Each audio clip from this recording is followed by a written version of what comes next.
Hello students, I am Dr. Harpreet Singh from the Department of Business Management, Guru Nanak Dev University's regional campus at Gurdaspur. History of any discipline plays a vital role to tell us about when and how a particular field of study started, from where initially it originated and how it got a place in the particular discipline. In this module, we will discuss historical evolution of organizational behavior as a direct field of study and contribution of various management gurus in the field of organizational behavior. There were various studies conducted to develop ideas and theories so that organizations can be managed in better ways by using the concepts of organizational behavior. Some of the famous gurus are Adam Smith, F.W. Taylor, Chester Bernard, Henry Fayol, Frederick Herzberg, Abraham Maslow, Elton Mayo, and many more. The concern for welfare exists since ages. The concern for employee welfare has also been documented in Kautilya's Arthashastra. Arthashastra stated that sound base for systematic management of human resources exists since 4th century BC. Then after government started taking active interest in setting up systematic procedures for regulating employer relationships. Experts of human behavior have tried to chronicle the growth of the subject from the beginning of 19th century. It was observed that industrial revolution took place in early stages of 19th century and it resulted in the complete transformation of industrial environment. History of organization can be analyzed through the following approaches. Classical approach, behavioral approach. Classical approach will be discussed in this module and behavioral approach will be discussed in the next module. Classical approach covered the period from 1900 to 1930 approximately, when the first general theory of management began. The major contributors were Frederick Taylor, Henry Fayol, Max Weber, Mary Parker Follett, and Chester Bernard. Classical approach to management further includes scientific management theory, administrative theory, and bureaucratic model of organization. Industrial Revolution. Industrial Revolution started the phenomena of materialism, discipline, monotony, boredom, job displacement, impersonality, work independence, and many other such phenomena. Industry started manufacturing more goods and services, which eventually enabled the workers to draw more wages. And that led to decreased hours of work and increased job satisfaction. In this era, Robert Owen, a young Welsh factory owner, firstly emphasized on human needs of employees. He was completely against the employment of children as labor. The workers were trained about cleanliness, executing self-control, and improving their working conditions. Due to his working style, he was entitled as the father of personal management. This was not actually organizational behavior, but a perfect start in that direction. Robert Owen was a Welsh entrepreneur who bought his first factory in 1789 at the age of 18. He takes a very important place in the history of OB because he was one of the first industrialists to recognize how that growing factory system was demeaning to workers. Repulsed by the harsh practices he saw in factories, such as the employment of young children, many under the age of 10, and with 13 hours of work days and miserable working conditions, Owen became a reformer. He chided factory owners for treating their equipment better than their employees. He criticized them for buying the best machines but then employing the cheapest labor to run them. Owen argued that money spent on improving labor was one of the best investments that business executives could make. He claimed that showing concern for employees both was profitable for management and would relieve human misery. For his time, Owen was an idealist. What he proposed was an utopian concept at the workplace that would reduce the sufferings of the working class. He was more than 100 years ahead of his time when he argued in 1852 for regulated hours of work for all, child labor laws, public education, company furnished meals at work, and business involvement in community projects.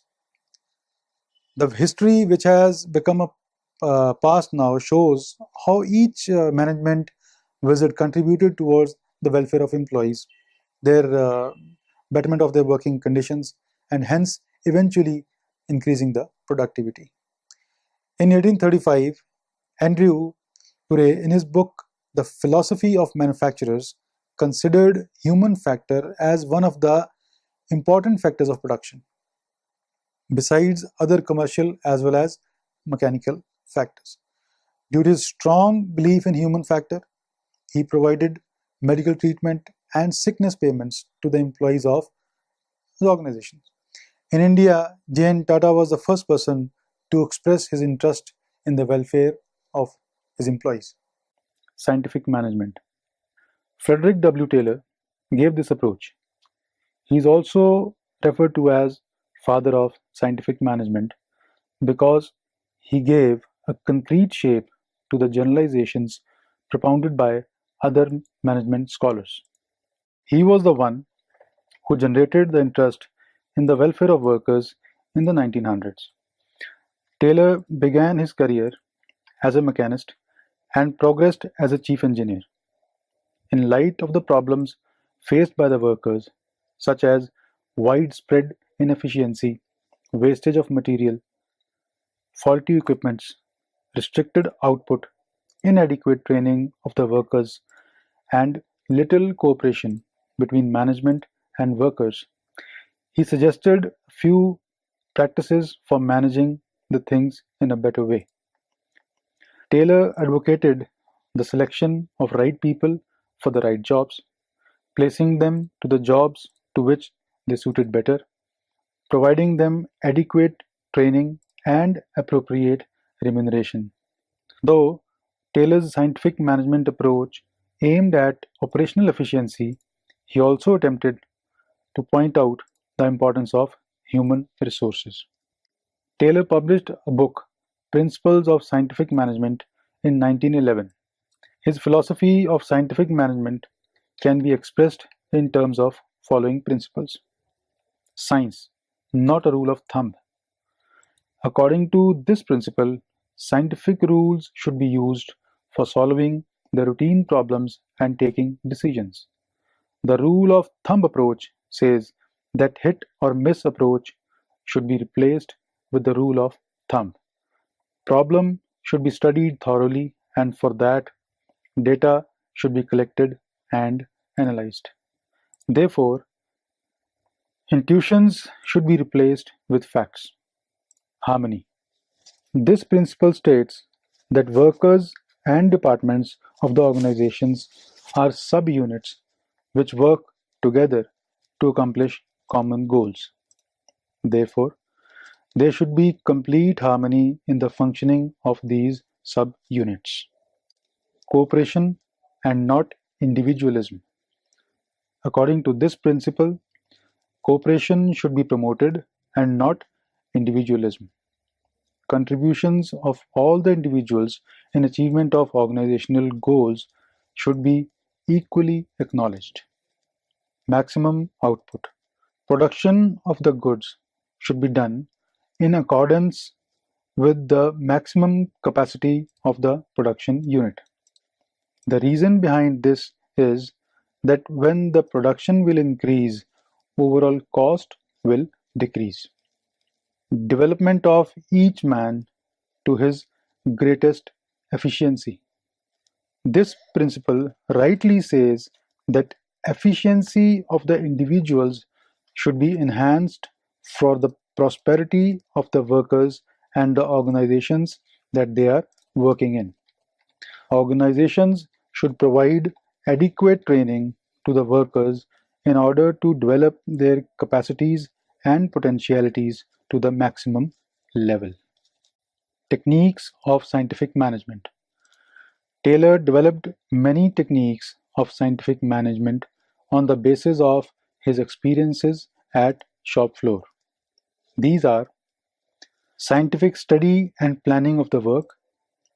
Taylor suggested that assignment of work to the workers should be studied and analyzed to plan and determine standard of work for each worker. He suggested several studies for this purpose like time study, motion study, fatigue study, and work study. This would enable the worker to have an idea of what is to be done and how efficiently. Scientific selection, placement, and training. Taylor was of the view that selection of workers should be based on the scientific methods instead of judgment and intuition of the top management. It includes selecting a candidate by matching their skills with the requirements of the job. Scientific training should be given to the employees in order to develop their potential abilities. Standardization. Taylor suggested that there should be standardization of raw material, tools, and equipments and working conditions provided to the workers. It is because any difference in the quality of raw material and tools and equipments may directly affect the efficiency level of the workers. In the same way, productivity will also vary if there is any difference in the working conditions provided to the different employees doing the same work. Division of responsibility between management and workers. Taylor was of the view that the two aspects of planning, that is, thinking and doing, should be separated. Planning should be solely the responsibility of the managers. They should concentrate only on developing work standards, incentive schemes for workers, maintaining discipline, and assigning the work. On the other hand, the role of the workers should be confined to the implementation of the plans. Functional foremanship. The concept of functional foremanship stated that instead of having one foreman as in charge for the whole production process, all activities at lowest level of departments should be divided into two groups: planning forum and workshop. Each group should have 4 supervisors. Mental revolution. Taylor suggested that in order to get desired results of scientific management, complete mental revolution should be brought in all workers as well as managers. Workers should change their attitude, outlook, and behavior towards their work, fellow workers, and management. Managers should also change their attitude and outlook towards workers and their problems. Wage incentive. Taylor suggested that incentives should be directly linked with the productivity. The worker producing more should get higher wages. For this purpose, a differential piece rate plan was introduced by Taylor. This plan favored different wage rate for difference in the levels of efficiency of workers. Administrative theory. This theory is based on the works of Henry Fayol. Henry Fayol was a French mining engineer who became chief administrator in a large French mining and metallurgical company. On the basis of his rich administrative experience, he gave some practical guidelines for successful managers. Fayol suggested that every manager has to perform 5 functions of management, viz. Planning, organizing, staffing, leading, and controlling. In addition to this, he also gave 14 principles of general management. These are discussed as follows. First, division of labor. Specialization increases output by making employees more efficient. Second, authority. Authority gives management the right to order. Authority goes with responsibility. Third, discipline. Employees must obey and respect the rules. Good discipline is the result of effective leadership. Fourth, unity of command. Every employee should receive communication from only one person. Fifth, unity of direction. Each group of organizational activities that have the same objective should be handled by one manager using one plan. Remuneration. Remuneration paid to the workers should be fair both to the employees as well as the employers. Seventh, subordination of individual interest to common cause. The interest of any one employee or group should not take precedence over the common interest of the organization as a whole. Eighth, centralization.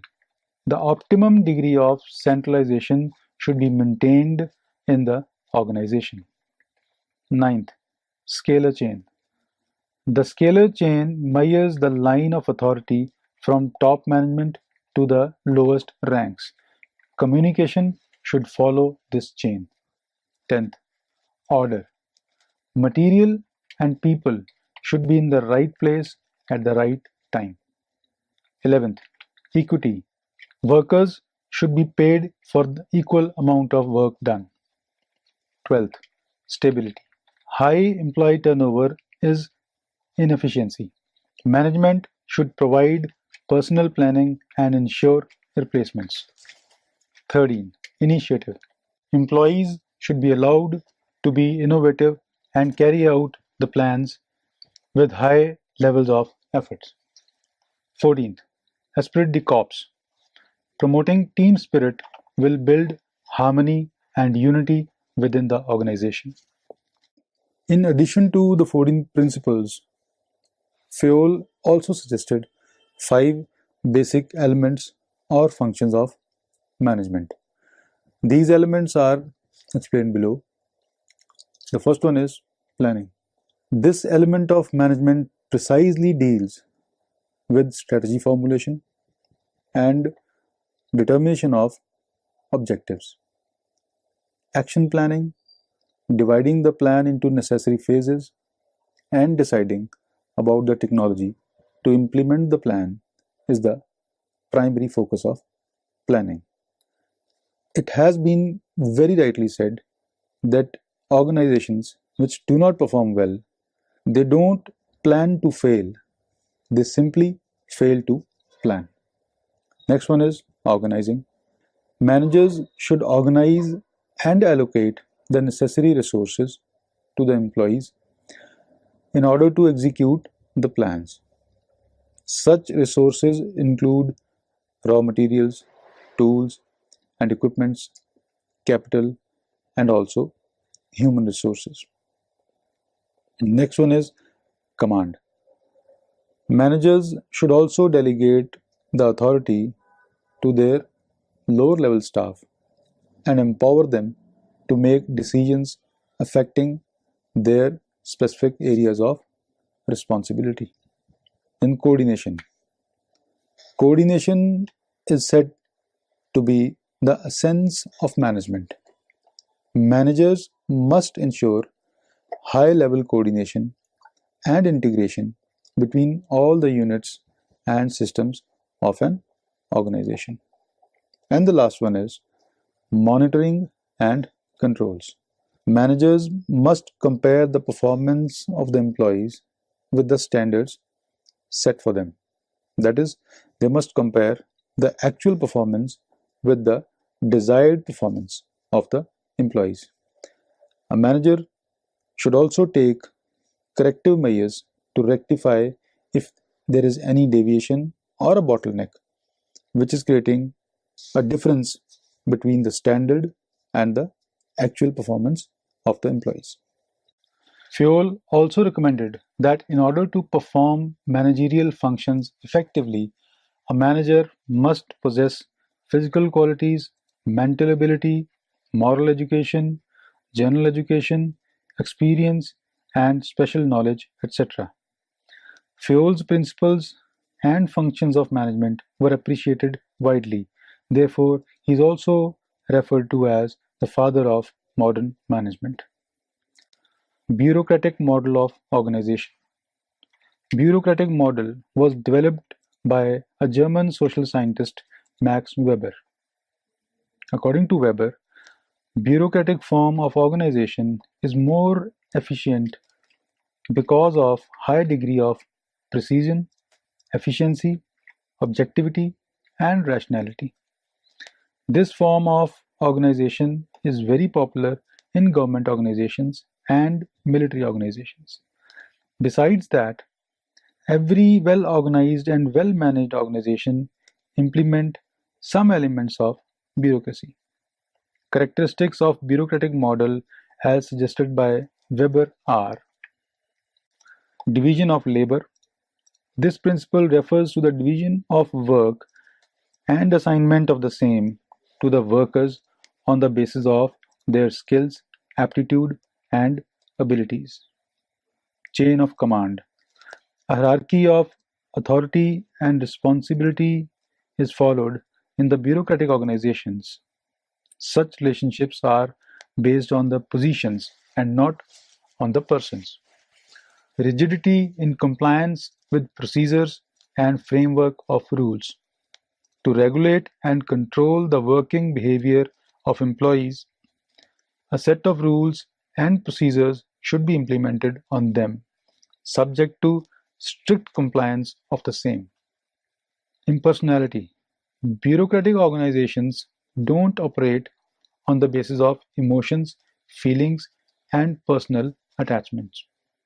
Technical competence. In such organizations, employees are recruited and promoted on the basis of their qualifications, technical competence, and merit. Criticism of bureaucratic organization given by Max Weber. Weber gave a lot of emphasis on rules and regulations, and because of this, there were unnecessary delays in decision making. The delay was due to completing the extra formalities and following the proper regulations of bureaucratic organizations. As organizations have to follow the proper hierarchy of authorities, such hierarchy may affect the coordination and also communication amongst all the levels from top level management to the lowest level. Bureaucratic organizations have to record each and everything, so they have to do a lot of paperwork. This process consumes most of the time, effort, as well as money. Bureaucratic management approach is considered as very complex and does not suit to all types of organizations. It is found to be useful only in some of the governmental organizations. Weber gave importance to the qualifications for promotion and ignored the dedication and loyalty of the employees. Weber did not also give any importance to informal groups in the organizations. Bureaucratic approach worked as a solution to the problem, but only in case of traditional administrative system. This type of system gives all the authorities and powers to the top management only. So students, let's now summarize. As we said, history of any discipline plays a vital role to tell us about when and how a particular field of study started, from where initially it originated, and how it got a place in the particular discipline. In this module, we discussed historical evolution of organizational behavior as a distinct field of study and contribution of various management gurus in the field of organizational behavior. To analyze the history of organization, there were different parts included: classical approach and behavioral approach was discussed. In fact, the classical approach was discussed in this module. The behavioral approach will be discussed in the next module. Classical approach covered the period from 1900 to 1930, apparently when the first general theory of management began. The major contributors were Frederick Taylor, Henry Fayol, Max Weber, Mary Parker, and Chester Burnett. Classical approach to management further included scientific management theory, administrative theory, and bureaucratic model of organization. Industrial Revolution started the phenomena of materialism, discipline, monotony, boredom, and many other such phenomena. Industry started manufacturing more and more goods and services for the public, which eventually enabled the workers to draw relatively more wages. And this further led to decrease in the working hours and increase in the job satisfaction of the workers. In this era, Robert Owen, the young Welch factory owner, firstly emphasized on human needs of employees. He was completely against the employment of kids, as child labor. The workers were trained about cleanliness, executing self-control, and improving their working conditions. Due to his working style, he was entitled as the father of personal management. F.W. Taylor gave the theory of the scientific management because he gave a concrete shape to the generalizations propounded by other management scholars. He was the one who generated the interest in the welfare of workers in the 1900s. Later, Taylor began his career as a mechanist and progressed as a chief engineer. In light of the problems faced by workers, such as widespread inefficiency, wastage of material, faulty equipments, restricted outputs, inadequate training of the workers, and little cooperation between management and workers, he suggested few practices for managing things in a better way. Taylor advocated the selection of right people for the right jobs, placing them to the jobs to which they suited best, providing them adequate training and appropriate remunerations.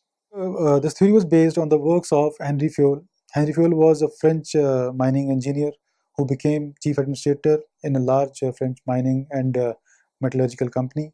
On the basis of his rich administrative experiences, he gave some practical guidelines for successful managers. Fayol suggested that every manager had to perform 5 different functions of management: planning, organizing, staffing, leading, and controlling. In addition to this, he also proposed the 14 principles of general management. Bureaucratic model was developed by German social scientist Max Weber. According to Weber, bureaucratic form of organization was more efficient form because of higher degree of precision, efficiency, objectivity, and rationality. This form of organization was very popular in government institutions and military. Besides that, very well organized and very well managed organizations implemented some elements of bureaucracy. Thank you very much.